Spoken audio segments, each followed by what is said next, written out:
sanctified forever. Beautiful words, wonderful words, wonderful words of life. Beautiful words, wonderful words, wonderful words of life.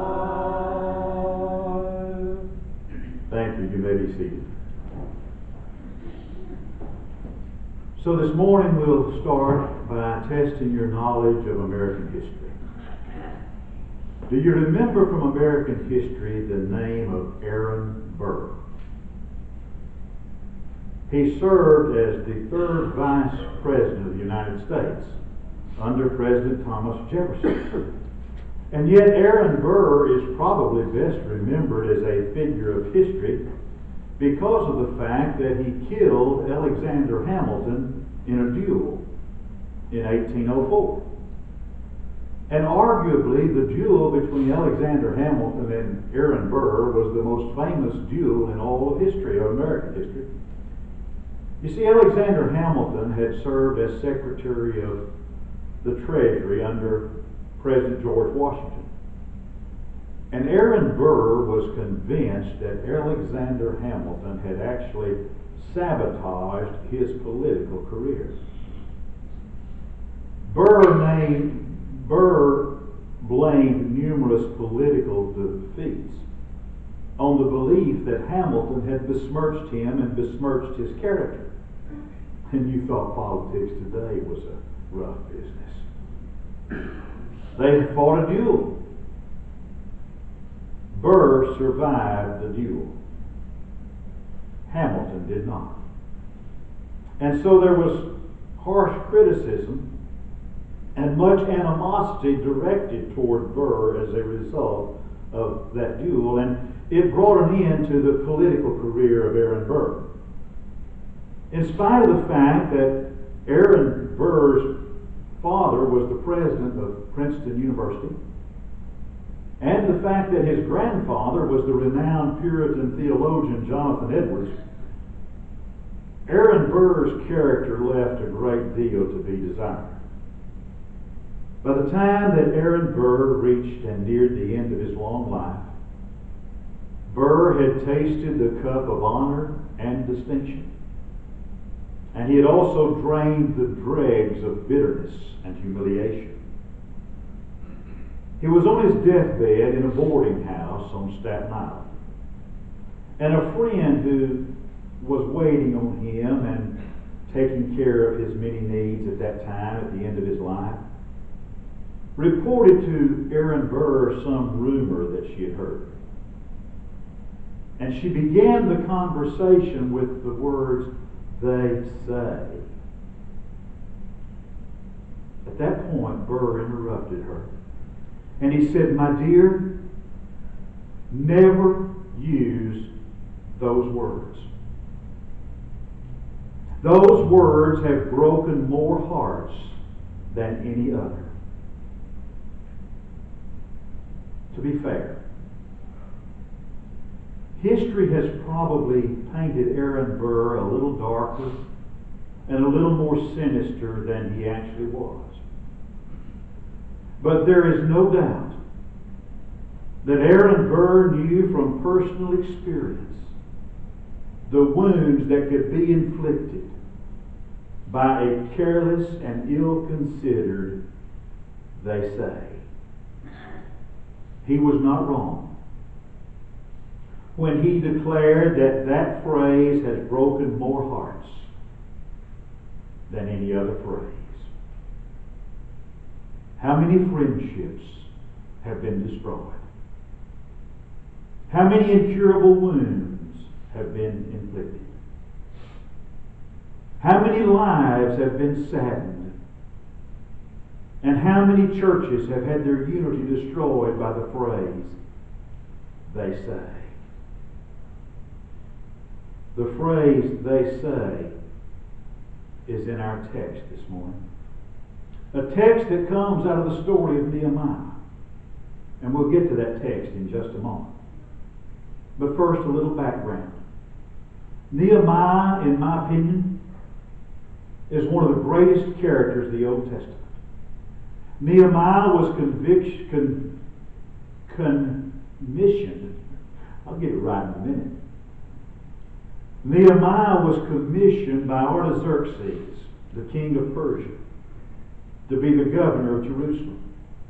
And along with a company of exiles, Nehemiah goes back to rebuild the walls to the city of Jerusalem. Nehemiah, when he saw the ruins of the city, he was grieved. He made a midnight ride around the city and surveyed the walls and the gates. And it was at that point he called together the leaders of these returned exiles. And he said to them, "Let us build up the walls of Jerusalem." If you're acquainted with the story of Nehemiah, you remember that as soon as they started the work of rebuilding the walls, there was opposition. Nehemiah encountered malignant opposition from the chieftains of the tribes that lived in the vicinity of Jerusalem. The leaders among those tribes was Sanballat the Horonite and Tobiah the Ammonite. And there was also a man by the name of Gashmu, or as he's called elsewhere, Gashmu, the Arabian. These three men, Sanballat, Tobiah, and Gashmu, these men and their followers, they sought, they tried in every way possible to prevent the rebuilding of the walls of Jerusalem. The first thing they did was they tried ridicule. In an interview with Nehemiah, they mocked the efforts the Jews were putting forth to restore their city. They declared that even if a fox goes up and walks on the wall, their work is so inferior the fox is going to break it down. Well, their mocking didn't accomplish the task. So since that didn't work, they tried the threat of an armored attack. But Nehemiah was too practical a man for that. He armed all the workmen with a sword. Everyone working on the wall with a trowel had a sword girded on his thigh. Well, the next plan was they decided, well, what we'll do is we'll find a way to entice Nehemiah to come to a friendly conference, and when he comes, we're going to assassinate him. So they invited Nehemiah to a conference on the plains of Ono, and Nehemiah says, "Oh no, I'm not going to come to the plains of Ono." So as a last resort, you know what they did? They tried to frighten Nehemiah out of his task of rebuilding the walls. They tried to frighten Nehemiah out of his great work for God by a slanderous report. They brought to Nehemiah an open, unsealed letter. And having this open, unsealed letter carries with it the inference that everyone has been made aware of the contents of this letter. Just who the author of the letter is, we don't know. That's not given. But in the letter was this statement. It is reported among the heathen, and Gashmu saith it, that thou and the Jews think to rebel, for which cause thou buildest the wall, that thou mayest be their king, according to these words. That's our text in Nehemiah chapter 6 and verse 6. Well, here's the way that same passage reads in the contemporary English version. A rumor is going around among the nations that you and the other Jews rebuilding the wall are planning to rebel because you want to be their king. And Gashmu says it's true. Folks, that was a dangerous charge, and that was a dangerous rumor for them to be spreading. The very idea that this patriot was rebuilding the walls and the defenses of Jerusalem so he could set himself up as king. But God's man Nehemiah, he wasn't frightened by their slander, no. Instead of being frightened by their slander, he denied it. And he denounced it to Sanballat. And Nehemiah asked the God of heaven to give him strength for his task. And you know what he did then? He went on with the work until the walls were built. Read the story. Sanballat, Tobiah, Ezra and Zechariah, Nehemiah, they're all dead and gone long ago. But my friends, this man Gashmu, strangely enough, the author of They Say, Gashmu is still alive and well. You'll find Gashmu in ancient Jerusalem, and you'll find Gashmu in Center, Texas in the 21st century. And you'll find Gashmu alive and well and thriving in towns and cities and villages and hamlets all over this country. He belongs to all races, and he speaks all languages. And he has other names. Names such as, they tell me, have you heard? Do you think it could be true? Don't tell anyone else, but guess what? He's always hard to locate. His name never appears when you do a Google search on the internet. If you get one of those old-fashioned phone books like we used to have, you won't find his name there either. And if you go looking for him at his last reported address, you'll find he's always moved. Gashmu is the sign and the symbol of the talebearer, the defamer, the detractor, and the slanderer. What Gashmu did, or what he tried to do in ancient Jerusalem in the days of Nehemiah, and what Gashmu does or tries to do in this day and generation, it brings up the whole subject of loose gossip, vague rumors, and malicious defamation. Now, as we consider this scene for a few moments this morning, let's see how the report of a Gashmu would originate and spread. And let's also consider the great difficulty of recalling or righting the wrong done by a carelessly or sometimes maliciously spoken, they say, you need to know, have you heard? It's like putting toothpaste back in a tube. You can't do it. Then let's do one more thing. Let's ponder. What should be the attitude of the Christian man or the Christian woman who is the victim of Gashmu's they say? What attitude should we have about that?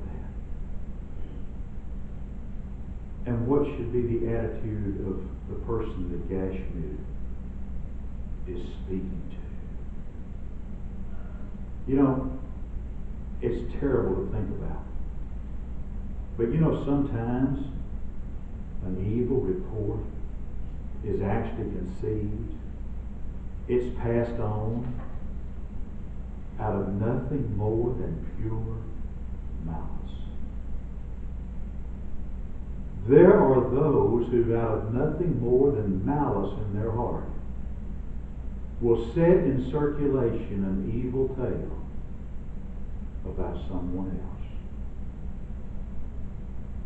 We don't like to admit it, but there are people like that. There are people who, out of no motive other than pure wickedness, say mean things. And you know, even though we don't like to admit it, you sometimes find those kind of folks in the church. Those kind of folks that the Bible says they love and make lie. There was once a fable about a triumphant procession of wickedness that was taking place in hell. And as this procession of wickedness was taking place in hell, the snake and the slanderer came along, and they refused. They were just both stubborn and refused to yield precedence one to the other. And the snake and the slanderer had a loud and noisy dispute as to who had the right to go first in this procession of wickedness. Well, you see, in the infernal regions, whoever's done the most damage takes precedence. So the slanderer showed his tongue to the snake, and the snake showed his fangs to the slanderer. And Satan took the slanderer's part and rebuked the snake, and the slanderer went first. In this world that we live in, we do come in contact with people that love and make a lie. But those that love and make a lie, far greater injury is done by those who ignorantly, lightly, and carelessly pass it on an unfavorable report of somebody else. The original liar, the original defamer, would have little to no success in their despicable enterprise were it not for the aid and assistance that is given by those who put the evil word they've coined into circulation. And it's done easily. And it's often done carelessly. Listen to it. But beloved, it's never done innocently. How easy is it? How easy is it to have on our lips or give heed to it upon the lips of others phrases like some we've mentioned and others. Leon, they say.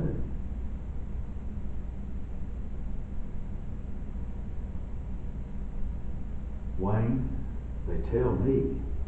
Johnny, I don't believe it, but. Well, you know, Mike, someone said to me, okay now,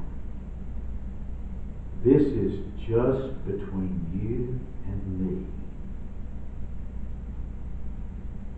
Have you ever heard a more absurd statement than that? What did I say in Bible class last Sunday morning? Do you remember how 3 people can keep a secret? The only way that 3 people can keep a secret is if 2 of them are dead. It's the only way it can happen. It's just between me, you and me. Don't tell anybody else now. Now this was just between me and Tim, and I'm not supposed to tell anybody, but I'm going to tell you. The way it goes. When we spread those things, when we use those phrases, we become allies of the slanderer. We become allies of the defamer. We permit ourselves to become a link in the sewer of detraction and slander. The ease with which the work of a Gashmu is done is due to something that is a lamentable and yet undeniable tendency in human nature. It is quite lamentable, and yet is undeniable, that human nature takes delight in hearing something that's discreditable to somebody else. And sometimes it can even be done with an overstatement or an understatement. Or a leading question. You know, like, have you stopped beating your wife? Now, how do you answer that question? You see, there's something required in speech. Not only is accuracy required in speech, but loyalty to the truth is required. Accuracy in words, and loyalty in spirit. It's like a story I read one time about a sailing vessel. And there was a mate on that sailing vessel that had served under this captain for many years, and he had served admirably. But one day, due to circumstances no one knows why, the mate had a little too much to drink. And so in the captain's logbook, the captain wrote in the logbook, the first mate was drunk today. And the first mate asked him, said, Captain, please take that out of the record of the logbook. You know that in 15 years of serving on this vessel, that's never happened before. And that'll go against my record. Please take it out. The captain said, nope, those are the facts. And the facts go in the logbook. Well, a few days later, the first mate was on duty on the bridge, and he was keeping the logbook. And the first mate wrote in the logbook, the captain was sober today. Well, what's the implication? The captain being sober was a rare occasion. The captain said, I'm drunk a lot of the time, and you put in there, I was sober today. And the first mate said, those are the facts. You were sober today. It's in the logbook. It stays in the logbook. You see, that's an example of how, by an accuracy of statement, but by misrepresentation of circumstances, someone's character can be completely destroyed. They say, beloved, there is a great difficulty in recalling, they say. One of the most difficult things in the world to recall, to take back, or to undo, is a careless, they say, or to undo the wrong that's been done by it. When we have carelessly repeated something, it's sometimes quite difficult, if not impossible, to take it back. And by careless speech, we can cause an altogether false impression to be made of someone and their character. And it's not through contact, but it's through loose rumors and vague reports. Write this down in the final exam. The slanderer's sin is the meanest and most cowardly sin of all. Even when there is not the slightest basis of fact or truth, the mere charge or report of evil can cast a shadow over the character of some good man or good woman and make an impression it might be impossible to ever blot out. How many hearts have been broken? How many churches have been damaged or destroyed? How many lives have been devastated over the years by the unchristian use of the tongue? So what do we do about it? What do we do when we're the victim of Gashmu and his crowd? The best course of action is the course of action followed by Nehemiah. A lesser man would have been frightened away from his noble undertaking. Nehemiah calmly and emphatically denounced the slander. He prayed to God that God would strengthen him. And he went courageously on with his work until the walls went up. But what do we do? What do we do when Gashmu comes to us? When some Gashmu comes to us and says, they say. Well, maybe what we ought to do is really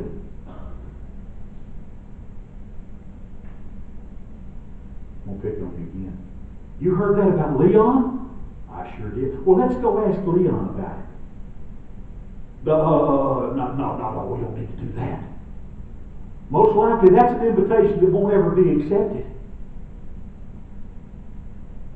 The Christian ideal is to think no evil, and the Christian ideal is to speak no evil.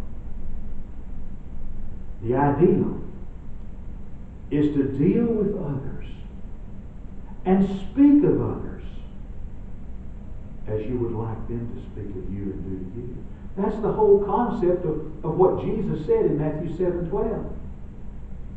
Whatsoever you would that men should do to you, do you even so unto them.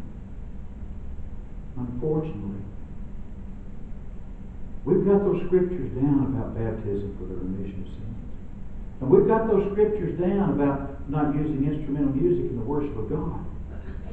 And we've got those scriptures down about taking the Lord's Supper. But we still haven't gotten Matthew 7:12 down real good yet. Whatsoever you would that men should do to you, do you even so to them. That great, grand description of the godly man given by David still stands. It's in Psalms 15. First 3 verses. Lord, who shall abide in thy tabernacle? Who shall dwell on thy holy hill? He that walketh uprightly and worketh righteousness, and speaketh the truth in his heart. He that backbiteth not with his tongue, nor doeth evil to his neighbor, nor taketh up a reproach against his neighbor. Well, what then is the cure for it? The cure for an evil tongue is a true conversion. The key to an evil tongue is truly making Jesus Christ the Lord and Master of your life. The cure for an evil tongue is to truly have the love of Christ in our hearts.